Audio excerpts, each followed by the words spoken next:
There's a trend out there today that's saying the checklist mentality in dating is dying. That people are no longer looking for superficial things, but instead are looking for connection, shared values, emotional maturity. That all sounds great. But we would argue the list was actually never the problem. The problem is, where did the items on the list come from? And do any of those truly hold up over time? With more than 30 years of marriage behind us, we learned that list that we made at 22 wasn't what truly mattered over the decades that we've been together. Welcome to Pen and Ink, a podcast where we discuss marriage and the power of long-lasting love. Are relationship standards too high, or is that just a false flag to a bigger problem? Today, we will explore where our standards come from, what true non-negotiables look like, and how standards evolve and change inside marriage or long-lasting relationships.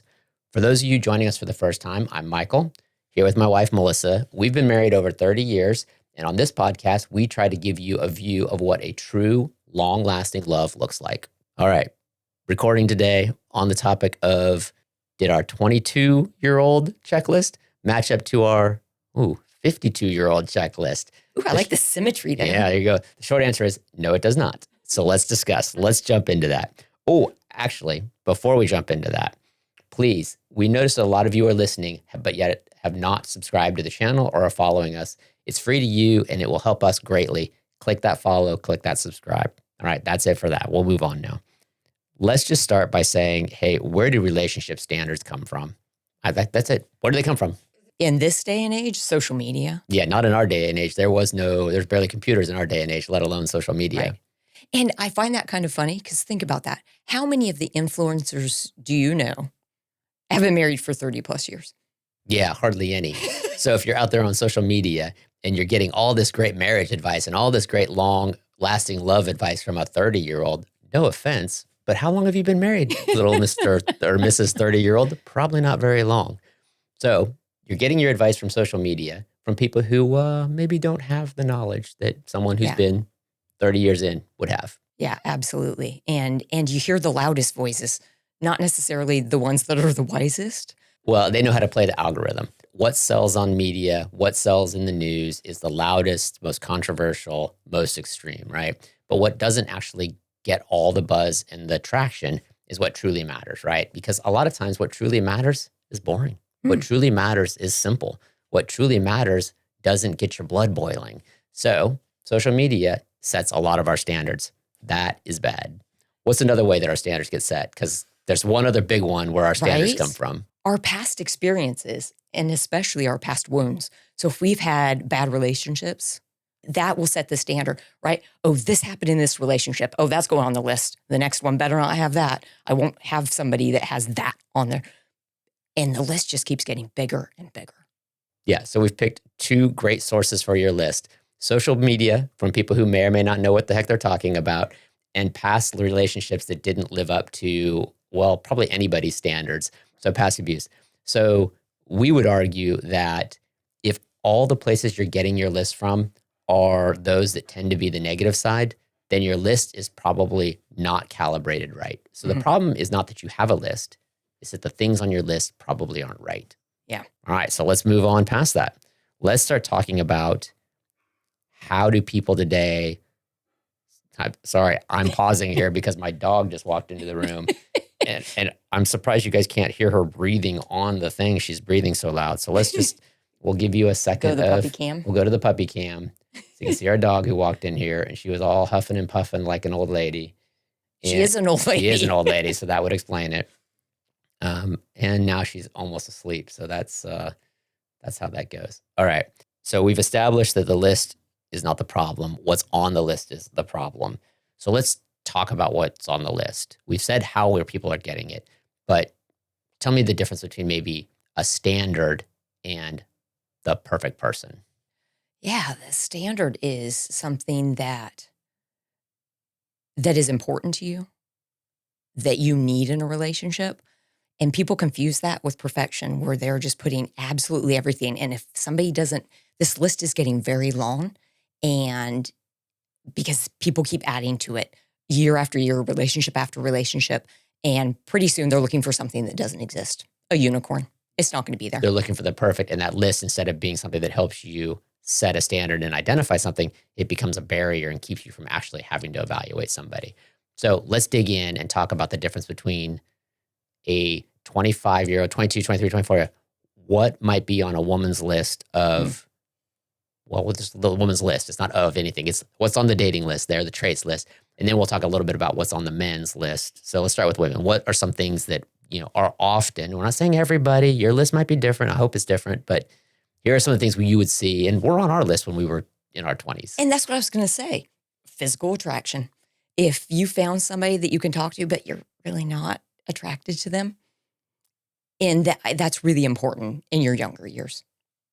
Yeah, exactly. So we would say, oh, of course I have to have an attraction standard.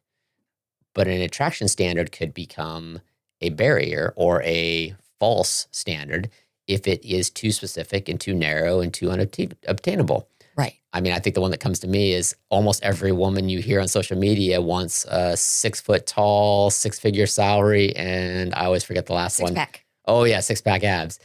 Why 6 foot? Okay, it's a round arbitrary number. What's wrong with 5'10"? Like, I don't know.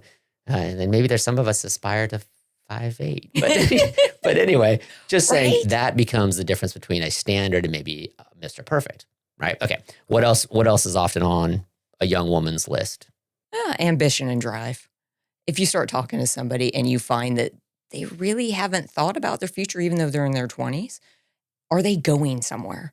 And there are some guys, women as well, but guys that maybe don't have even the foggiest idea. Right. They're just hanging out. Perfectly good standard. Someone with ambitions. Maybe not so perfectly good. Someone who's already accomplished everything they could possibly accomplish in the world. Right. So that's how a standard can become maybe not healthy. Yeah. Great. Give me another one. They want somebody that's loyal, that doesn't play games. They also want somebody with similar lifestyle and values. Values sounds great, right? But what they really mean in the younger years is the vibe. Do we like each other? Do we like the same? It's more surface level. It might be, oh, he likes his family. He spends time with his mom. That's great. But maybe it's not the depth of, oh, does he want kids and a family of his own, right? So there's different level of values, right? I know for us, when we were, and a reminder for those of you, or not, I guess not a reminder, if you've been with us, we actually started dating in high school, really committed in college, got married shortly after college. I would say we were not talking about the really details of real, true shared values until we were like, oh, we're going to commit. Then we were really talking about shared values. But when we were 18, 19, 20 dating, it was good enough of like, do we like sports? Do we like hiking? Do we like family? Do we like, those were all good enough values at that time. Yeah. And then I think this one is the one that maybe women wouldn't admit is on their list as much as some of the others, but someone who likes me. Right. I was pursued, right? I think we all sort of like to be liked. So sometimes early on, it's enough if someone's showing interest. But is that enough to sustain? Is that deep enough? Is that a standard? I don't know. That's right. No. All right, let's flip it. Let's talk about men. I'm not allowed to say this one because apparently I say this one too crass. So you can say this one. What is top of the men's list of what they're looking for? There's the physical attraction is there as well, but it seems to be a bit more specific. They might like certain body parts they might want of a certain size or shape. And thick wrists? What are we talking about? Exactly. I don't know what we're talking about. Breasts and bottoms. Oh, yeah. How's that? That is not what my notes say, but okay. Yeah, physical attraction.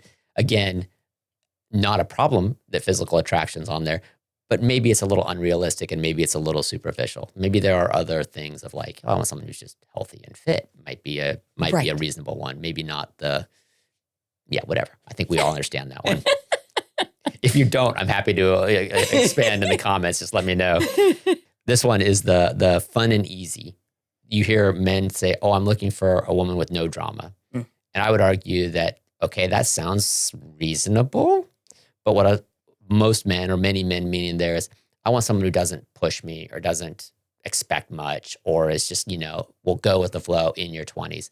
That's great. But if you are actually going to accomplish things in your 30s and 40s and 50s, it's really nice to have a partner who, challenges you and pushes you. So doing it with no emotional drama would be great. But I think the way it gets defined here often is, someone who just doesn't nag me and doesn't, no, sometimes you young 22-year-old need to be nagged and pushed. That's how you accomplish things. Right. Got another one? I mean, I know we've got a few more on our list. Like the women, loyalty and faithfulness. People don't typically like to be cheated on. Yeah. Men have that on their list. I would argue they don't always hold themselves to that same standard in their list. So, yeah, I'll leave it at that. Shared interest is another one, just like you had on the other list, right? Do we have, and I think there's this concept of how many shared interests do we have? And early on, it might just be enough to do stuff. We like to go to sporting events. We like to go hiking. That might be enough. How specific you get, and is that really a non-negotiable or a need or just a preference? Who knows? And the last one we're going to talk about there is, and I think this one's a little bit like, could be misinterpreted, but does she have her own life? Is she independent? And I would say when you're early on and you're dating somebody, the idea of, hey, I don't want someone who wants too much of my time, too quick, too heavy right from the start. That's perfectly good. But over time, you actually don't want a partner who's too independent, because then you're not building an us. You're building a you and a them, and it gets really weird. So be careful what you ask for with independence there, because you actually don't want 100% independence, because where's your partnership going to come from? So, all right. So let's talk a little bit about, we're going to dig deeper on, we just talked about which of those are typically on a 22-year-old's list. And we gave you a little glimpse of the difference between a superficial one and maybe a deeper one. Let's introduce the concept of what's truly a non-negotiable and what is just a strong preference. And we're going to dig in a little bit later to things that we think should be your non-negotiables. But one here that we want to address is this concept of self-improvement. One trend we're actually seeing a lot of, which makes me very happy, is that people are acknowledging that, hey, I might be throwing away this list and I'm looking for these other things, but the person I'm looking for in there might not have accomplished all of these things yet. They're working toward these things. And that's that concept of, I'm looking for a partner who is focused on self-improvement. Yep. And that might be career self-improvement. That might be better physical health. They're trying to be active and live a healthy lifestyle. It might be emotional health. And I think, not to put words into 25-year-old women, but I think the idea that a man is aware enough to know that his mental health matters and is actually taking care of his mental health, that's a huge, hey, that's a good trend. And for me, having that growth mindset is a non-negotiable. I want someone who's going to grow. Yeah, that have the ambition and the drive and can do so, that can learn how, they might not know how to be self-reflective, but they can learn how to be. Exactly. So our challenge to you in this section is to just start thinking about your list. What is on your list right now that you're using to assess potential partners, and start to think about which one of those are actually non-negotiables versus preferences, or even strong preferences, because a strong preference is not necessarily a non-negotiable. And we are huge believers in that concept of self-growth. So what is on your list, is it enough if they are just aspiring to that? But I would even put a caveat on that. Are they working toward it? Do they have a plan to achieve it? All right, time for you to share. Have you given your list any meaningful review? If you have, did anything drop off your list that you realized, wait a minute, that was just a preference and not a non-negotiable? Let us know in the comments.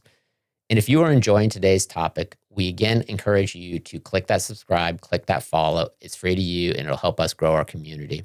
Speaking of our community, we also want to invite you to join the free Penned in Ink community. There we share the occasional updates about what's going on, episodes. We share free guides and other resources for you. So link is in the description or in the show notes. That brings us to our reoccurring segment we like to call Inked Moments. In the Inked Moments section, we like to share a very specific story from our past that's on today's topic that helps illustrate something that we dealt with that was very much this. Now, we absolutely had lists back in our 20s. Maybe they weren't formal. Maybe they were on paper because, we didn't have phones. But we had our list. And the question we asked each other was, hey, was there anything that was on your list that darn near derailed, decoupled this whole thing, stopped it all from happening? And it turns out there was, and it was on Melissa's list. So let's have Melissa share what was on her list that almost ended our perfect union before it began. Our perfect union. I love that. Yeah, and I've never really thought thought about how all this would have never happened if I would have stuck to that, and that was a non-negotiable. Interesting. Anyway, on my list, I had been witness to multiple long-term marriages in my life. Both sets of grandparents, my parents, were married forever. Still married. Yes, 50 the ones that plus are years. ones that were still with us. So my parents, Yes, right. both sets of my grandparents, they passed away when they were married, and that's what I've seen. So on my list was somebody that valued marriage, that knew what that looked like, and had seen it before. Let me tell you my story. I had not seen successful marriages, but I'd seen many.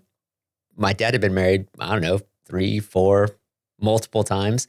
Mom married many times. Pretty much nobody except maybe my maternal grandmother and grandfather were married long term. That was the only one that I actually saw, so Grandpa Matt. But beyond that, no. So continue. And so that gave me pause. Does Michael know what it takes to go the distance?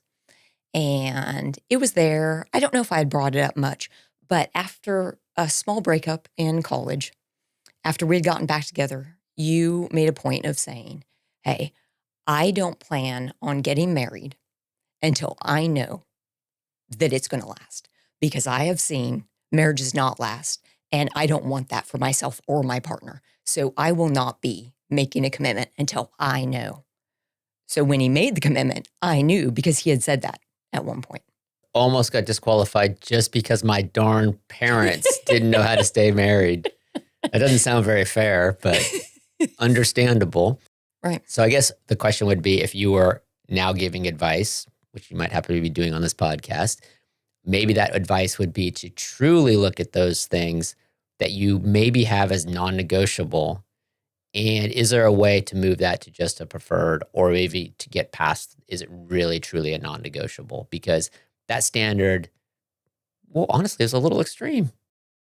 Yeah. So really, it's more of a preference, not a non-negotiable. But in your head, it was a non-negotiable until it became a preference. So evaluate your list. Yep. Now, let's be honest. At 22, did we really look at the list and evaluate? No. We sort of lucked into that. I did. What are you talking no, about? No, she did not.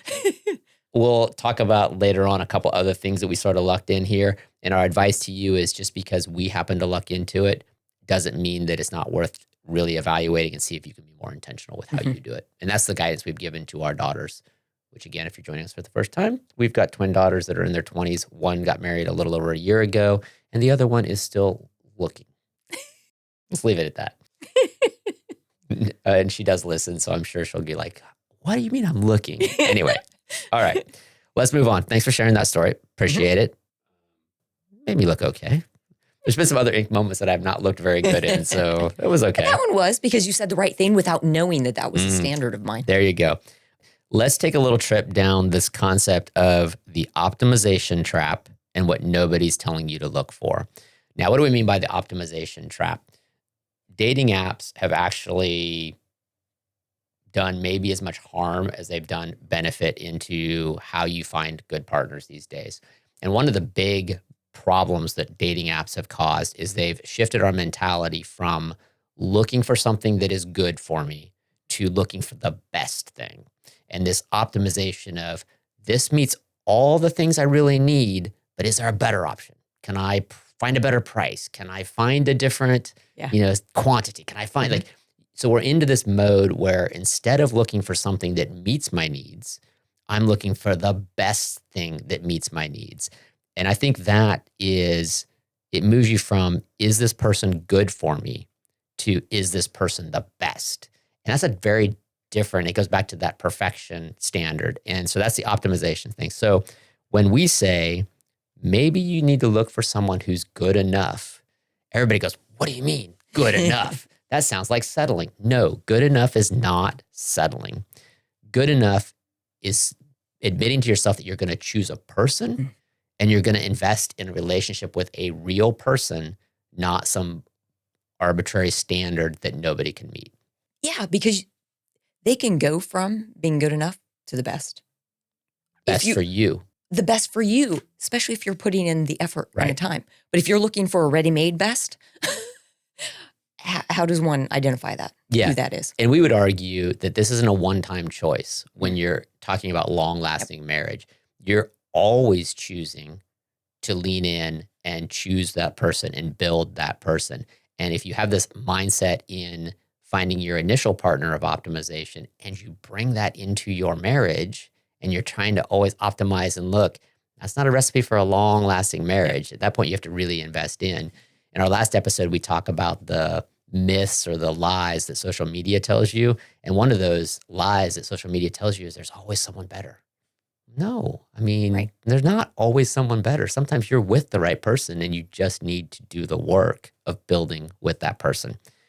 I think this is kind of a little bit of the meat of what we really want people to hear here, which is what are the things that should be on your list that nobody is telling you? These are the quiet voices on social media. These are the calm voices of, not to brag, but wisdom or people who have done this, not the loud media, social media influencer who maybe doesn't have the background. So what are some things that we think should absolutely be on your list? Yeah, the ability to repair after conflict, because despite what they try to show you on social media for the people that show you only the positive stuff, is that there's going to be conflict. Okay, so how do you resolve and how do you compromise and how do you repair if there's been any after? Yeah, so tell me what A repair conflict. means in that scenario. What does repair mean? It's the coming back together It after is. fights, It is. right? It's the compromise. It's the realizing, okay, we're on the same page. We've come to a decision about what, or we've worked out whatever it was. Or we hurt each other in this process because sometimes we hurt feelings or we get out. But if you hold on to that and you never fix it, you never repair it, you never come back to, okay, we're setting that aside, we're moving past that, then you have the tendency to bring it back in future arguments. And it always sort of becomes this little nagging piece that maybe shows up when it shouldn't show up. So when we say the ability to repair, it means you get through the fight and then you come back to a position of, okay, we're good again.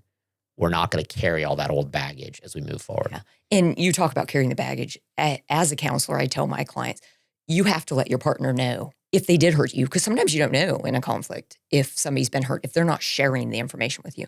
You have to share that so you can repair. It's hard to repair something and get past it so it's not being brought up again if you didn't realize that you had said something or done something that really hurt them. Yeah, I think we'll hit this later with what was on our expectation list in our 20s versus what's in our expectation list in our 50s. I would say that's a great example, not to jump the gun on that topic, but in our 20s, I didn't have an expectation of you to communicate completely that you'd been wounded or not. Now I have an expectation that if I've done something, you're going to express that and we're going to have a discussion about that. You had a tendency in your 20s to sort of internalize and hold and be quieter on that stuff and maybe stew on it. Now we have the expectation of, no, don't let that happen. Right? And that's something that we learned. So that, I think that's more than a deep dive into the ability to repair. No, it's good. I wanted to know what repair meant because not everybody understands that term. Right. That's a trending topic or a trending word, but I don't know if everybody means like, I wouldn't have known initially what does repair mean? Right. All right. Another one is you want to know that how they react in times of struggle or challenge. And it's hard to pressure test that in your 20s, but look for signs of, does this person remain calm and level-headed, and how do they respond? Or when I go to them with a problem that they may or may not understand as a problem, how do they receive that? Are they there? Are they a sounding board? Are they receptive to helping? Or do they just shrug it off? Because like over the long term, you become the person that they come to, and you want them to be the person you go to. So, you know, how do they do when times are tough? However you define tough, because there's lots of tough that comes. What else? Tell uncomfortable truths. I never tell uncomfortable truths. Is this the trap? Do you trap? stew on those? Do you? No. Is this a trap? How do I look in these jeans? Right. Does my butt look fat in these pants? Is that the uncomfortable truth? No, that's not what we're talking about. That's a little more. That's a little superficial. I think it's more the, hey, I don't like my job. I'm going to quit and go do this. Well, the hard truth from your partner might be, no, we have a mortgage and we have this. Or we have kids. Or we have. Right. And we can't afford you to go do your passion project right now. Maybe that's a hard truth. Or maybe you have a partner who's struggling at work and they're not accomplishing. And you're listening to this going, well, I'm seeing where you actually aren't doing a few things that would advance you. And so maybe you're playing a little bit of the victim card here. And really, maybe this is on you. Like there's some hard truths. Ouch. Yeah, exactly. That wasn't an attack, but did you feel that as an attack? No. But now that you do, I'm thinking, I was acting. Well, when you were building your business, maybe I did come at you. I think I have come down a little hard a couple different times about, hey, I hear what you're saying, but that's not really reality. Right. So not to belabor it, but someone who will tell you the hard truth, wherever that hard truth needs to be heard. Yeah, I think it's important to, will you continue to choose your partner once that initial infatuation, passion dies down a little bit? Once you've been together for a while, things get quieter. Do you still choose to be with them? Is this still your person? Yeah, and I think the trap of a lot of men's list that is so hard on physical attraction is that, let's be honest, physical beauty and time don't always play nice together. Sometimes we gain weight. We don't look as young and fit as we did in our 20s. So you really have to look beyond the very superficial and like, is this a person that I'm going to still be attracted to and lean into? So I think that's a good one. Yeah. Now, okay, I previewed this earlier. I didn't realize it was quite so soon, but we lucked into two big traits that we absolutely think should be on your list. I'll go with the first one. And I've covered this in one of our very early episodes. I think the one on initial attraction. I looked into the fact that Melissa has an incredibly good emotional intelligence. And what that means is that she's able to, yes, get angry, get mad at stuff, get upset, get annoyed, whatever the thing is, but she has the ability to come back to a neutral level where we can discuss and plan and go in. Melissa doesn't live in the extremes emotionally, which is massively productive for our relationship. If you find someone who runs hot and runs cold, that can be okay.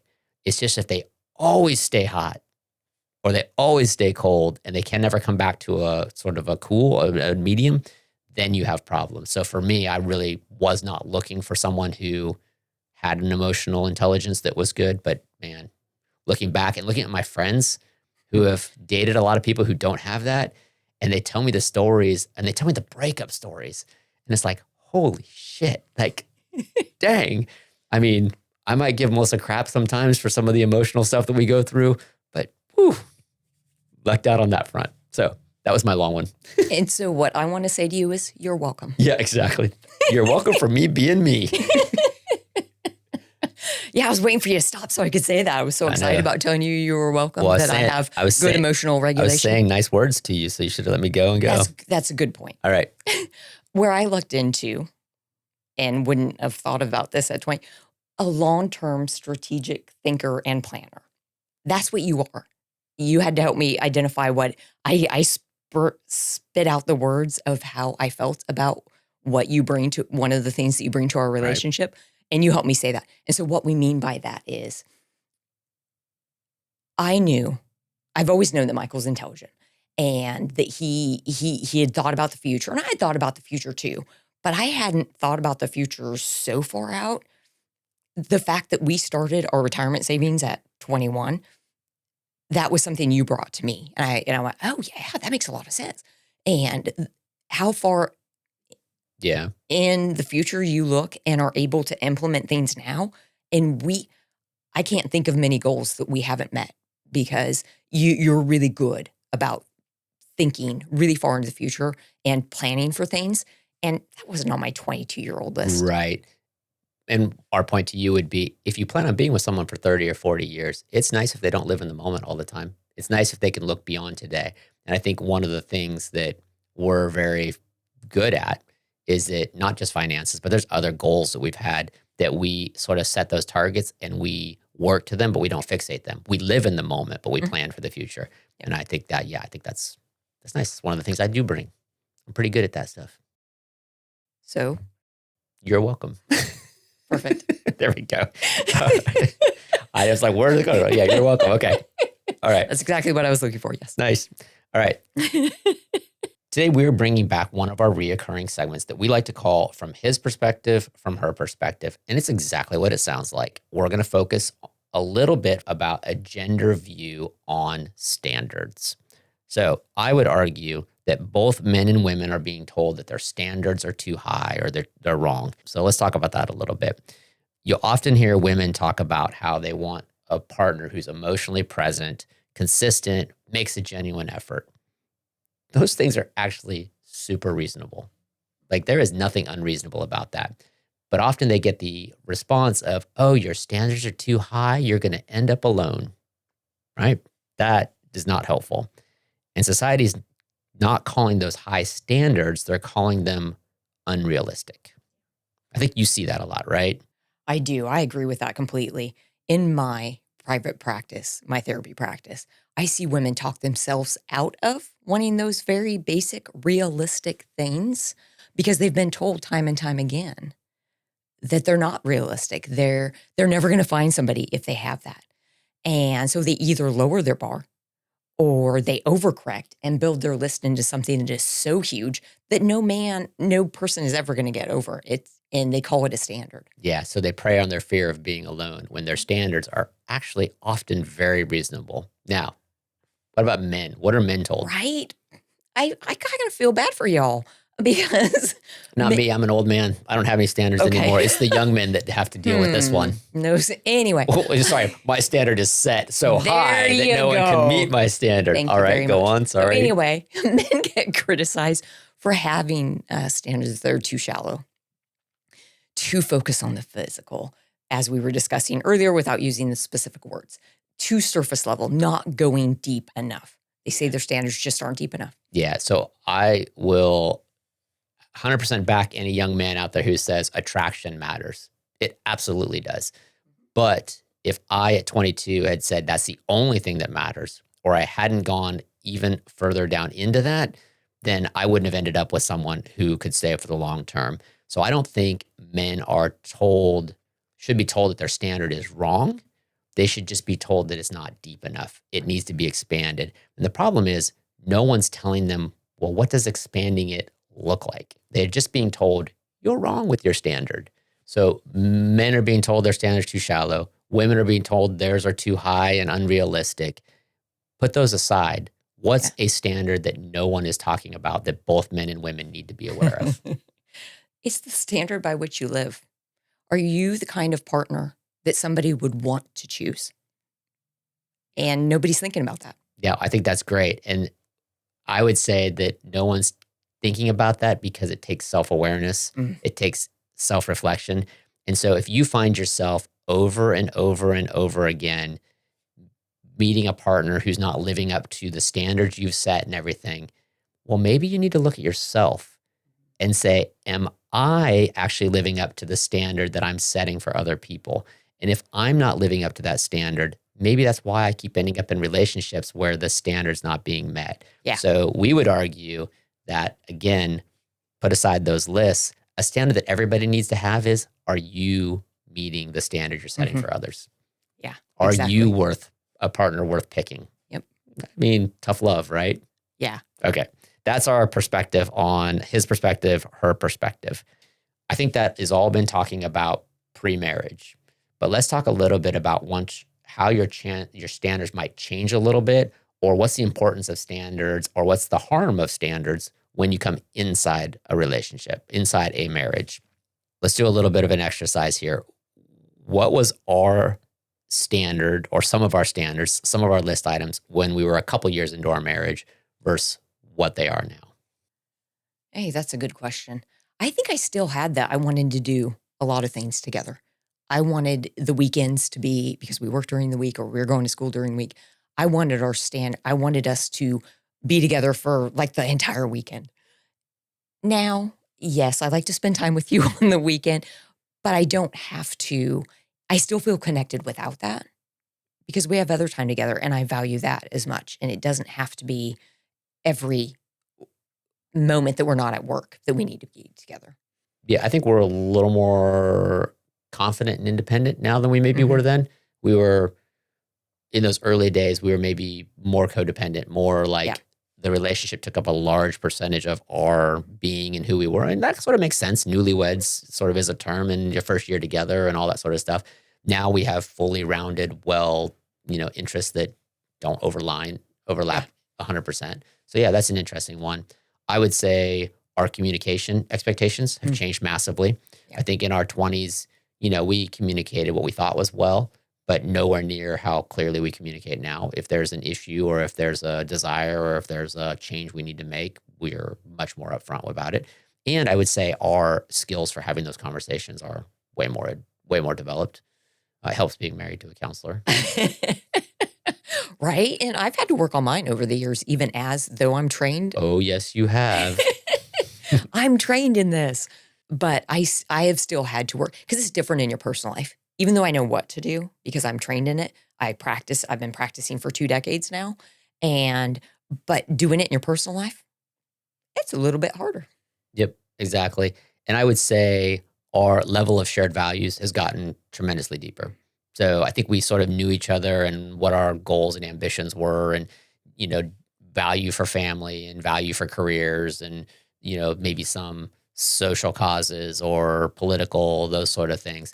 And we're not 100% aligned by any stretch on those things, but we have a much better understanding of where we are on all those things that we didn't have in our 20s. So that's how our standards, expectations have sort of changed in those years. I think the risk that people have is that if you think the person you're marrying is not going to change over the time you're together, that's a problem because they are going to change. So if your standards don't change and you're trying to live by your 20s standards in your 30s and 40s, good luck with that. It's probably not, your relationship's probably struggling. Yeah, they don't apply. At some point, they're just not going to apply anymore. Yeah. So if you're wondering why you're feeling a little disconnected, maybe the standards you have for each other need to be refreshed, right? So maybe be intentional with a refresh on those. This does bring up sort of one of those questions of like, if you haven't seen standards, how do you sort of know? And hearkening back to the story you shared earlier about me not seeing long-term marriages and everything, I think there is a lot of learning that can be done by seeing negatives. All right. And not to throw anybody under the bus, but I've said it to him 100 times. So it's not throwing him under the bus. But I laugh with my dad. I joke with my dad. And I said he was an absolute fantastic role model because I saw what he did and I went the other way. And I say it with lots of love. But there is lessons to be learned. There are lessons to be learned when you see things that if you're self-aware enough to go, okay, that's not working. And this goes back to if you find yourself in the same relationship over and over again and it's not working, are you self-aware enough to go, okay, that's not working. What are the options? And today there are so many easy ways to find what the other options are. Yeah, very true. Yeah, I actually just used that in a therapy session today. It was about parenting because they didn't have good parenting. So how will they know if they're going to be a good parent? Should I have kids? Because I was not given a role model of how to be a good parent. And we talked about the negative. So standards don't end in marriage. They absolutely must evolve if you actually want to be together long-term. All right, let's move to our final segment for the day. This is our pen to paper segment. In the pen to paper segment, we give you a practical challenge or a reflection to help you write your own lasting marriage story. Today is centered on relationship standards and the need to really pressure test your list rather than tossing it aside entirely. Melissa has a reflection for you to work on today. She has created a free guide to help you with this exercise. You can download that in the links in the description or show notes. So Melissa, I prompted your guide. How about you explain what the heck this guide is going to do? Take us through our exercise for today. Are you questioning whether your dating standards are too high? If so, here's a simple 3-step plan to help you decide.